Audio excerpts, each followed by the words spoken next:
Alright guys, today I'm doing a review of this grain-fed veal. So this was on sale.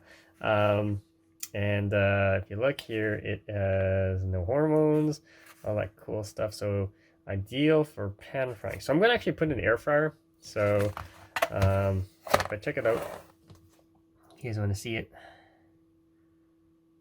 I've never ever cooked veal, never even had it. So yeah, this was on sale, so I just wanted to try it out. And so yeah, I'm going to season it first and then put it in the air fryer, and hopefully it turns out okay. So I'll be back, guys. Stay tuned, and I'll do a quick taste test.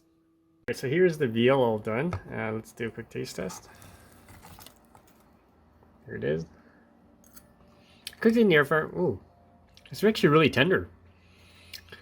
Yeah, I cooked it in the air fryer for about 10 minutes, so it's really tender, surprisingly.